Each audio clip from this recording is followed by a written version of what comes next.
এই ভিডিওতে ত্রিপুরার ইংরেজি মিডিয়াম স্কুলের জন্য যেগুলো হচ্ছে গভর্নমেন্ট স্কুল রয়েছে ইংরেজি মিডিয়াম তোমাদের জন্য হচ্ছে আজ ইভিএস এর কিছু কোয়েশ্চেন নিয়ে এসেছি হাফ ইয়ারলি এক্সামের জন্য। আর হচ্ছে এইগুলা হচ্ছে ইংরেজিতে নিয়েছি আমার সুবিধার জন্য। আর যাদের বেঙ্গলিতে প্রয়োজন তোমরা অবশ্যই কমেন্ট করবে বেঙ্গলিতে দেওয়ার জন্য। আর না হয় তোমরা এখানে আমি বেঙ্গলিতে আবার সেগুলোকে ট্রান্সলেট করে দেবো, তো সেখান থেকে শুনে তোমরা লিখে নিতে পারো। তো এগুলো হচ্ছে 2025 এবং 2026 সেশনের। তো এই হচ্ছে হাফ ইয়ারলি এক্সামের জন্য হচ্ছে তোমাদের যে কিছু কোয়েশ্চেন ইম্পর্টেন্ট বছর আসছে যেগুলো সেগুলো নিয়ে এখানে আমি দিয়েছি, দেখে নাও। প্রথমে হচ্ছে question number 1, what is card made from, দই কোথা থেকে তৈরি হয়।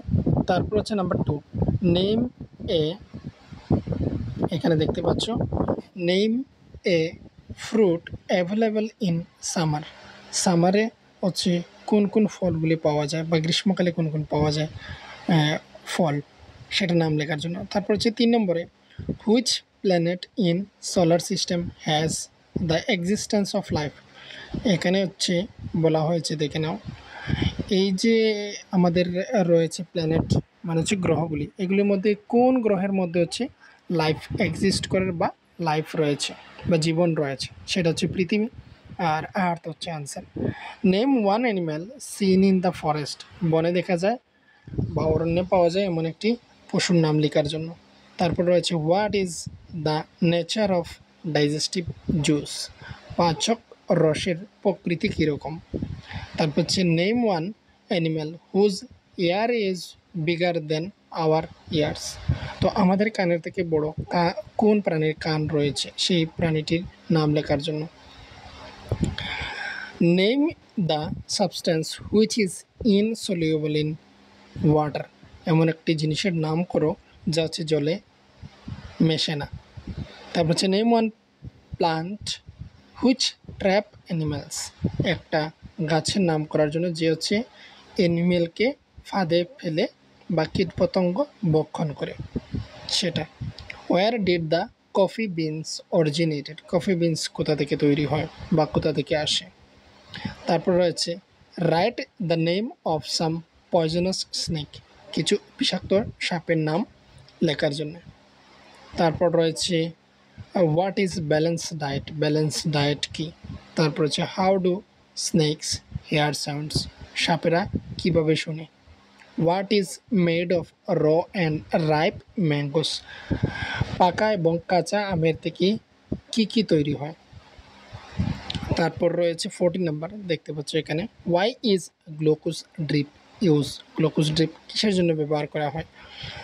তারপর কিসের জন্য নয়, কেন ব্যবহার করা হয়। তারপর রয়েছে what are the possible reasons for shortage of water in any locality, যে কোনো জায়গাতে হচ্ছে জল শর্টেজ হওয়ার সেই কারণগুলি কী কী হতে পারে, মানে জলের ঘাটতি দেখার জন্য কী কী মানে কী কী সম্ভাবনা থাকতে পারে যেগুলোর কারণে হচ্ছে জল শর্টেজ দেখা দেয় বা ঘাটতি দেখা দেয়। Why does food becomes tasteless when you have cold, যখন তোমার সর্দি হয় তখন সময় খাদ্যের স্বাদ থাকে না কেন। What is the meaning of the word sar, সারের অর্থ কী, সার শব্দের অর্থ কী। এটা হচ্ছে একটা ইম্পর্ট্যান্ট কোয়েশ্চেন, সবচেয়ে বেশি ইম্পর্ট্যান্ট, বছর কোয়েশ্চেনটা আসে। তারপর রয়েছে which disease are spread by flies, মাছির থেকে কি কি রোগ ছড়ায়, মাছির থেকে কি কি রোগ ছড়ায়। তারপর রয়েছে why was Sunita's hair standing in space, স্পেসের মধ্যে সুনিতার চুলগুলি খাড়া থাকে কেন। তারপর 20 number, write the names of 2 national parks in India and their locations, এখানে বলা হয়েছে যে জাতীয় উদ্যান বা জাতীয় উদ্যান ইন্ডিয়ার মধ্যে রয়েছে, তার দুটি নাম লেখার জন্য এবং সেগুলোর লোকেশন লেখার জন্য কোথায় কোথায় রয়েছে সেটা। তারপরের কোয়েশ্চেন হচ্ছে what is the meaning of burj, why were this made, সেগুলো কেন তৈরি করা হয়, বুর্জ শব্দের অর্থ কী। এটা হচ্ছে ইম্পর্ট্যান্ট কোয়েশ্চেন 2024 এসেছিলো হাফ ইয়ারলি এক্সামের মধ্যে। তারপর রয়েছে what things do eat after sprouting, how are they sprouted, how much time does it take. তো এখানে বলা হয়েছে যে অঙ্কুরিত হওয়ার পর আমরা কোন কোন জিনিস খাই, আর হচ্ছে সেগুলো কিভাবে স্প্রাউট হয়, মানে অঙ্কুরিত কিভাবে হয়, অঙ্কুরিত হতে কত সময় লাগে। এই কোয়েশনটা হচ্ছে একটু বড়, আর এই কোয়েশনটার জন্য তোমাদের কাছে হয়তো 5 মার্কসের জন্য থাকবে। যেমন আনসারটা হচ্ছে ছোলা, মটর, এগুলো আমরা স্প্রাউট মানে হচ্ছে অঙ্কুরিত হওয়ার পর আমরা খাই। তো সেটা বিভিন্ন প্রসেসটা তোমাদের নোটবুকসে রয়েছে, টেক্সট বুকসেও রয়েছে, সেটা লক্ষ্য রাখবে। আমি শুধু দেখাচ্ছি যে কী ধরনের কোয়েশনগুলো আসতে পারে সেটা। তারপর হচ্ছে 23 number, what things are soaked before cooking in your house and why. মানে কিছু কিছু জিনিস হচ্ছে আমরা ভিজিয়ে তারপর রান্না করি, তো কোন কোন জিনিস আর এবং হচ্ছে এগুলো আমরা কেন করি, ভিজিয়ে তারপর আমরা সেগুলোকে রান্না করি।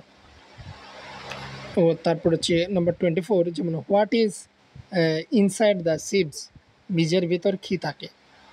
Do some plants grow without seeds, কিছু কিছু সিডস রয়েছে বা কিছু কিছু গাছ রয়েছে যেগুলো হচ্ছে সেগুলো হচ্ছে কি বীজ ছাড়া গাছ জন্মায়, সেগুলোর নাম লেখার জন্য। এই ধরনের কোয়েশ্চেন কিন্তু আসে তোমাদের পরীক্ষায়। তারপর হচ্ছে 26 number, make a list of the different way by which seeds are spread. বলা হচ্ছে বিভিন্ন পদ্ধতিতে বা বিভিন্ন কীভাবে হচ্ছে সিডগুলা বা বীজগুলা স্প্রেড হয়। মানুষের মাধ্যমে হয়, পশু পাখিদের মাধ্যমে হয়, বাতাসের মাধ্যমেও সেগুলো স্প্রেড হয়, মানে ছড়িয়ে ছিটিয়ে যায় বীজগুলা। বনে জঙ্গলে অনেক গাছেরই ফুল ফোটে, বীজ হয়, আর বীজগুলা কিভাবে পাখিরা অনেক সময় বহন করে। তারপর হচ্ছে বিভিন্ন সময় হচ্ছে আমরা মানুষেরা সেগুলো সংগ্রহ করে বিভিন্ন জায়গাতে আমরা পুঁতে দিই। তো এই সব বিষয়গুলো নিয়ে এখানে লিস্ট করার জন্য কীভাবে সেটা বীজগুলা ছড়িয়ে পড়ে। What problems did they have on having malaria. What problems, কী সমস্যা দেখা দেয় যখন সময় একজনের বা একজন লোকের বা তাদের যখন সময় ম্যালেরিয়া হয়। তারপর রয়েছে what other disease can be caused by mosquito bites. তো মশার কামড়ে আর কী রোগ হতে পারে বা কী রোগ হয়। তারপর হচ্ছে 29 number, in which season is malaria more common. কোন কালে বা কোন সিজনে বা কোন ঋতুতে ম্যালেরিয়া হচ্ছে সবচেয়ে বেশি দেখা যায়। Why do you think this happen, এটা কিসের জন্য ঘটে।